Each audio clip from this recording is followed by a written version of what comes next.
Finally, I had found the pathway, a career that was fully aligned with my heritage, my values, my passion, my DNA. How many folks are currently in school and currently thinking about going to law school?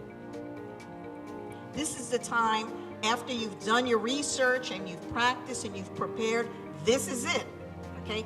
This is the opening act.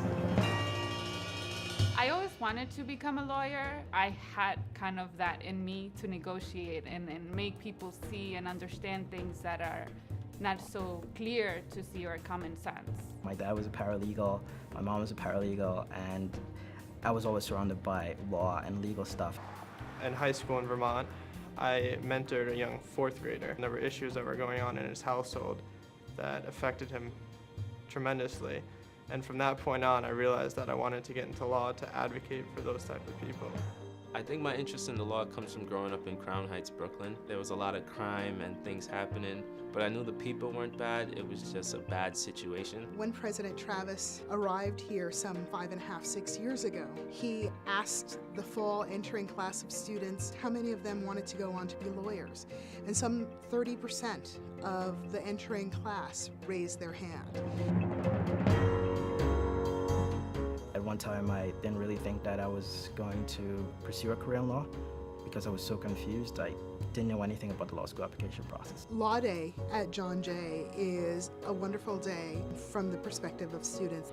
And there are usually about 9 or 10 lawyers sitting up there telling the students about their own experiences, and I think those individual stories enable the students to imagine themselves and sort of project themselves into the future and think about possibilities. I'm especially proud of developing 3 distinct pre-law boot camps. Each boot camp is specifically designed for our undergrads at different stages of their application process. When I saw the headline pre-law boot camp, I got a little intimidated because why is it called boot camp? They begin at the beginning. Many of them don't understand even what the basics of the law school application process looks like. Think of your application to law school like your first law case. What is it that we need to know about you so that we can make a favorable decision about you? The personal statement, I think, is the most difficult part of the application process because you have 2 pages to really convince the school. There's one thing that I've realized. I don't know a lot about myself. I wrote about my background back at home and how I struggled as a young child. I did come from Chile and it wasn't easy, but I didn't want to talk about the same story that everyone else does. I went through 25 drafts and it took me over a month to do it. Remember, we are wearing glasses for a reason, you know. Hundreds and thousands of papers that we're reading. Pre-Law Boot Camp 2, using the context of a constitutional law research paper, helps students to work on their argumentation skills, on their logical reasoning skills. Other classes require you to think critically. In fact, most college classes ought to require you to think critically. Philosophy classes are the only ones that actually explicitly teach you how to think critically. Being able to communicate clearly, write clearly, speak clearly, argue. Aside from dying, the most terrifying for people is speaking in front of people. Number 1, teach people how to identify what the point of the argument is. I think the great challenge among students is the LSAT, that students are really anxious about the idea that their whole academic career can be dwarfed by this one exam. And on the first day, Miss Nelson from Nelson Test Prep came in and asked us all, have you guys ever been hit by a truck? And she said, get ready, you guys will be taking the LSAT. Right now, here, all 80 of us for 4 hours straight. By 12 o'clock, 1 o'clock, we were all drained. That test really scared me, and throughout the whole week, I felt a little better because I started learning how to tackle each section, reading comprehension, and logic games. In the face of the challenge of the high cost of LSAT prep courses, which often cost as much as a full semester's tuition at John Jay, we offer both our current students and also alumni opportunities for LSAT preparation. I see, that's why I took it up. I feel like he did propose a conclusion, but then again, he proposed his own thing to support it. It's surprising to see that my mom knows a lot about the law school process now. When I was studying for the LSAT, she emptied a room and I was just studying in that room. And the stories I remember, those that work so hard, for 40 hours plus a week, and then come to my classroom and somehow find a way to excel. Work. How many of you work full-time? Okay, pretty good. How many of you work part-time? How many of you have never had a job?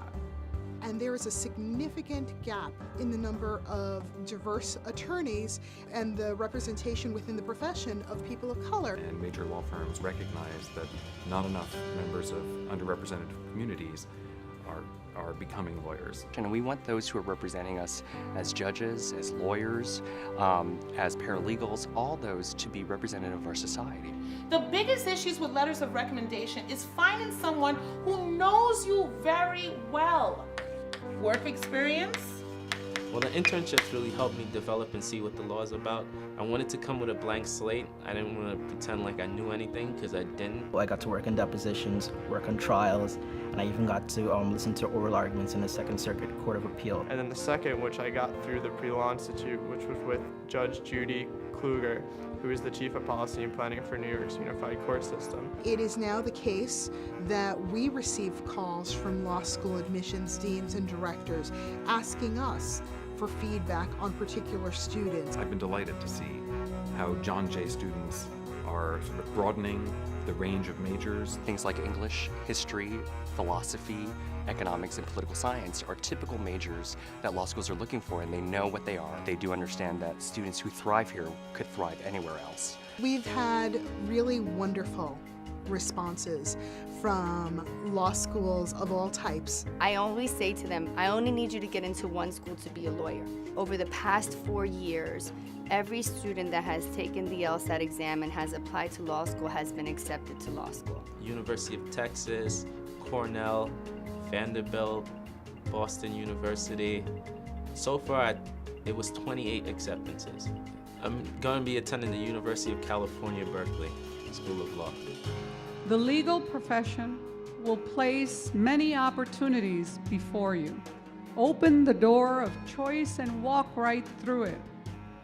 And whatever you do, once you do, make sure you also open doors so that others like you can follow as well. Your family, your community, and your country depend on you to do this. Thank you very, very much, and good luck to all of you.